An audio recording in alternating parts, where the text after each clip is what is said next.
Hey guys, welcome back to Webmd&dm, where I normally talk about the tall tales that take place around my table while playing both games, the Dungeons and the Dragons.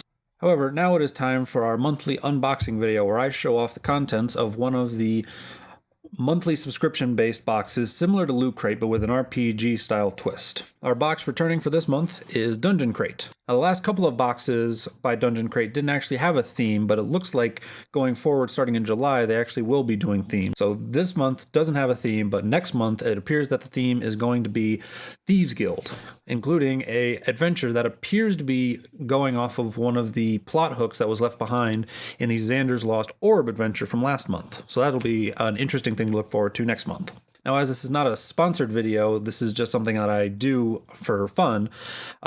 I have to point out that this month's Dungeon Crate was extremely late, and the providers of Dungeon Crate really didn't communicate to the populace that there was a problem until well after they had solved the problem.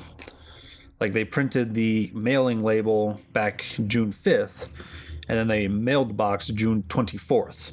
And around June 24th, they posted on Facebook saying, hey, sorry we were so late. One of our providers didn't give us the thing that they were going to give us.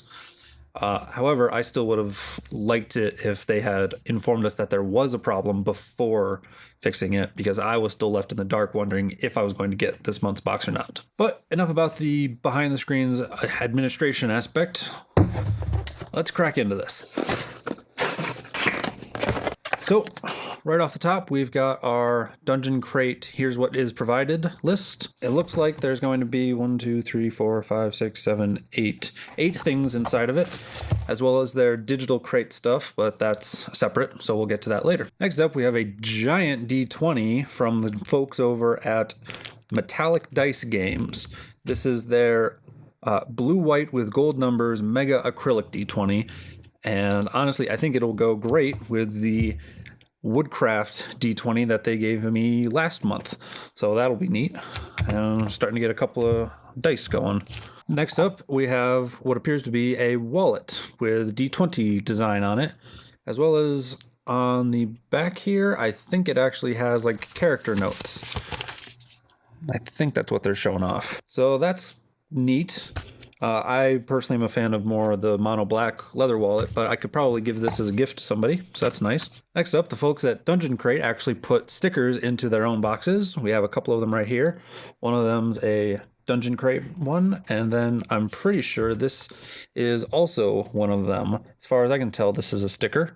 So those are really neat. I will probably slap these onto like maybe my recap journal for all of my games. Next up, the folks at Gamer Badges provided me with a badge. It's the All-Nighter badge.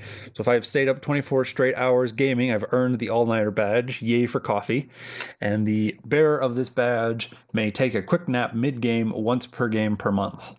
Now, I have not been up for 24 straight hours playing games, but I will be happy to someday earn this patch. Next up, the folks at Advanced Deployment have provided a very lovely looking magnet that I'll probably throw onto my fridge or something like that. So that's pretty neat. Now, if you remember from last month's box, they included a sticker by a guy known as Dungeon Doodles, and they said that there will be more things to come from this gentleman.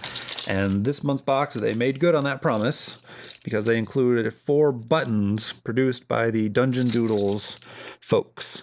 So that's pretty neat. I'm not a huge fan of buttons, but I know some folks who are, and they might be interested in having them. Next up, the folks at the D20 Regalia have created this nice dice coaster that I could use to put my drinks on top of. That's actually pretty nice because I do always drink a coffee before every single game. So that'll be nice to put it on, put under my drink so I don't ruin my table, bring it with me to friends' houses because they have some really nice tables over there and I don't want to ruin those either. So that works out pretty well. Last but certainly not least, we have the folks over at Elderwood Academy were brought back for this box as well, this time in the form of a D20 key fob.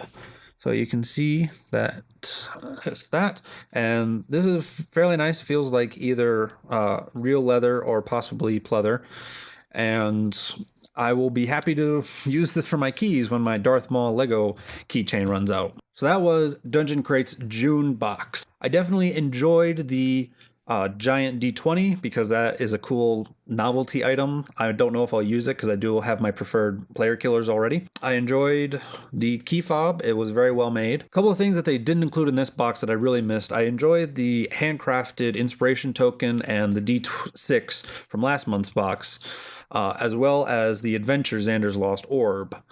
But it looks like they're going to be continuing some of that in the next month's box, so I'm looking forward to that box. This one, like last month's Dungeon Crate, I would have given an A because it had a lot of great stuff that I could use.